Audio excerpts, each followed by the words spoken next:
Welcome back, guys, to another end of season review. I'm with Oliver again. Surprisingly, we will be in this same spot for all these videos. We're going to do the Cowboys today, and we're actually going to do every other team as well. So 2018, the Cowboys finished in 13th place. I predicted them, and this is a bit embarrassing, to finish 5th. So I was very off because this year they finished 14th. They went backwards by one spot. Maybe it could be expected because they lost Jonathan Thurston, but I just think the whole year was underwhelming. Yeah. Where did you have them for your ladder predicted? I had them 12th, right? And this is another one. I talked about it with Brisbane in the other video. This was probably the selection that I was probably just about as much as Brisbane ridiculed for. A lot of people had big things expected, as yourself, for North Queensland in 2019. So I'd say you're not the only one sort of feeling a bit embarrassed over that selection. Me, I was wrong anyway, but just not how I thought I'd be. So I remember you put on your page, if the Broncos and the Cowboys both make the top 8, I'll do any dare.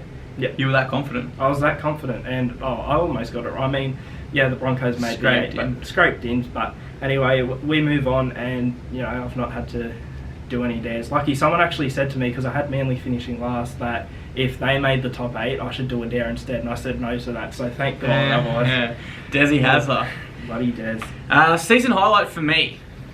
There wasn't too many guys, but I went with the signing of Scott Drinkwater.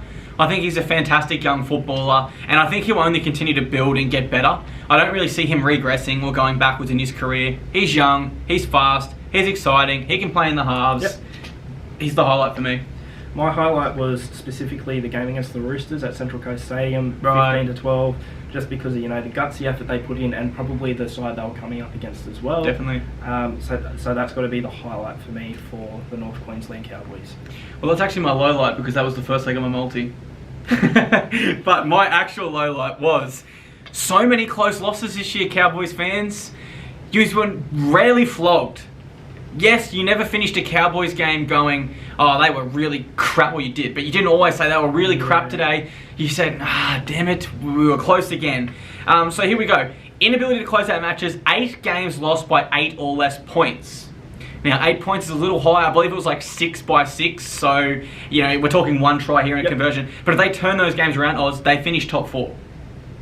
That's, you know what I mean? That is a vast difference. And it was really that inability to close out matches. I'm not sure if it was because they didn't have JT, who they've been relying on for so many years to close it out. But they were definitely low light in that area for me. My low light, and I'm not sure if you knew this, the Cowboys actually were in the top 8 once in 2019. Take a guess when that was. Round 1? Round 1. Now, think about it. Even teams, probably the Titans, were they in the top 8 at all? Maybe not. But generally, with a team like the Cowboys as well, okay, you'd think even if they don't make the top 8, they'd probably spend a little bit of time in the top 8, a bit of consistent form. With that team. Exactly, with that team, at least spend some time in the top 8. They were there for 1 week in round 1. And then, since then, they dropped out in round 2 and just never got back into the top 8 at all during the season. Now, for me, that's definitely a low light for a side like the Cowboys. So, yes, I did tip to miss the top 8, but I tell you, I was tipping them to be in there during the season at least some point. So, that's the real low light for me. For my biggest change, and this is also going to come across as the biggest excuse for my prediction, I thought they'd have Ben Barber, Nene McDonald and Kyle Felt for their outside attacking weapons. As it turned out, 1 got sacked, 1 didn't come back to around 15, and 1 left the club halfway through the year. Their centres last year, Tom Opacek and Justin O'Neill, who was good for a stage there, but they just don't have the backs to capitalise on that impressive forward pack. Tamalolo can only run so much. Maguire can only tackle so much. Gavin Cooper's not really a threat on that edge anymore without JT. Cohen Hess went backwards this year. Jake Granville wasn't dynamic or explosive at a dummy half like he was when they won the premiership. They need to really work on their attack, reinvent it, re-energise it, adapt.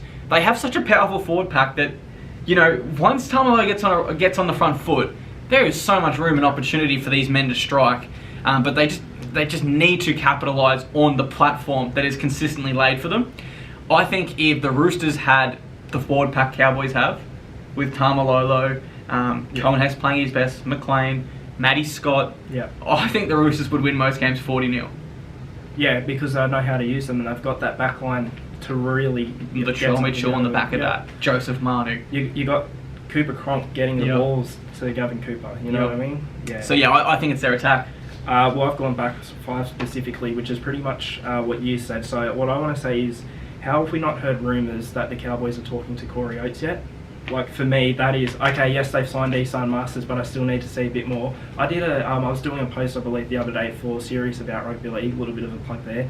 Nice. And it was a post on Corey Oates. I worked out that this season, I believe, Cole Felt might have got 11 tries in 16 games and Corey Oates 13 in 22. What's that all up? That is, quick maths, I'm trying to think. Whatever, it's near 30, right? Yeah. Off the top of my head. And they didn't even play every game. Imagine them on the same team, with 24 games under their belt. That's 2 players alone that are getting you over 30 tries. You know what I mean? In a season. And they're big targets Exactly. for kicking, Yeah. which Michael Morgan does have a nice boot on him. So it baffles me that to be honest, if the Broncos, I know Corey Oates keeps going on about how a contract's coming. While it's not coming, I think the Cowboys could still potentially slip in there and sign him, especially if he remains unsigned November 1st. It honestly, I don't know if they're preparing maybe an offer for Corey Oates or something, or they've just not been reading the news and they think he's still under contract, because it's honestly baffling to me, because they need strike force out on the edges. They need another winger, and Corey Oates, he had an amazing start to the season as well. I believe it was the switch with Milford and Boyd that sort of hindered him a little bit. Oh, definitely. Yeah. So I just don't know. It's literally a move so perfect and makes most sense for both parties that I just don't know how it hasn't happened yet. Yeah, I mean, Cowboys need to slide into his DMs badly. My MVP. This man was 3.4 metres short of averaging 200 metres per game in a losing side for most of them. That's seriously impressive. I'm not going to say his name because you probably already know who I'm referring to. Hint, he is a Tongan powerhouse. Who have you got for your MVP? I've got JT, Jonathan Thurston. No, I've gone with JT, that Tongan powerhouse you're talking about, Jason Taumalolo. Is there anyone else you can really pick? Look, I'd say that his individual game was obviously still strong, but it didn't have the same impact on the side as a whole as it has in past years, partly because of the other JT going, but still as an individual, he was amazing. Yep. My most improved, it's a bit of a tough one. I went with Justin O'Neill. Okay. He was he was improving well pre-injury, and I believe he was actually the Cowboys' top try scorer at one stage there. But he would have been. Yeah. It was tough to pick our most improved player for this side. Look, this one's a bit of a cop-out like the one I did with David Fafita Jr., but I've had to go with Jake Clifford here because most players regressed, if I'm honest, majority, or if they did, improve. It was, as you said with O'Neill, like sort of for a short period of time where I feel like when Clifford came in initially as well, that there looked like a lot of promise, and there still is promise there with Clifford at the Cowboys. So I've gone with Jake Clifford. Hopefully, in the coming years, him and Morgan can become, sort of JT and 2 in a sense. They can just be a powerhouse halves combination with the side around that, with the back 5 around that, hopefully. Do you think the Cowboys risk playing Taumalolo on edge next year, moving Gavin Cooper back to the bench, or Shane Wright? And what Maguire playing in the middle, because Maguire can tackle his heart out all game. Obviously, you won't get the same offense output, but you still get, I think, about 130 metres from him. And I think Taumalolo on that left edge, what Gavin Cooper used to be so explosive on with JT. It's just Taumalolo has been, as we mentioned, that good at what do you want to risk moving him and then maybe moving him back and it's all muddled. Obviously, I believe Moose played really well, if I can remember back to when Taumalolo got injured at the start of the season. He was probably the Cowboys' best player for a little while there, to be honest, but we're talking about Jason Taumalolo there. He is the star of that squad, one of the best players at all in the NRL. Do you risk moving him? Maybe, maybe not. When it's someone of that calibre, I don't want to say don't fix what isn't broke, because obviously the pieces around him are, pretty smashed to pieces. But that one, I don't know. I can't give a solid answer. I'd probably, to be honest, lean more towards no right now, just because of how good he is. And I think sign Corey Oates, for example, work out around him. But if they have to, if it comes to it, then later down the line, My general thoughts, guys, I thought the Cowboys underachieved this year with their roster. Despite the injuries, they should have been a top 8 side. They really should have. with the names on paper, definitely. Yeah. On paper, yeah. Just the side went backwards. Like Cohen Hess, for example, was one of the up and coming best young second rows in the game a few years ago. This year, for some reason, I'm not sure why, he was placed in the centres and he really struggled there. Look, I understand, guys, they lost Jonathan Thurston. We're talking about possibly the greatest player ever. It's a huge loss. It can't be understated. And they did suffer injuries. But despite all that, on paper, that roster is still a top 8 side. Good news, Cowboys fans, I've got here, I'll go on the record right now and I'll tip you for top 8 next year. Still a couple of signings to play out, but I think Isan Masters is a terrific start. Terrific. Lost Jordan Kahu, replaced him with someone with strike, offloading ability, and also a goal kicker. But sorry, Cowboys fans, my final grade is a D. I think 2019 was a bit of a fail for you guys.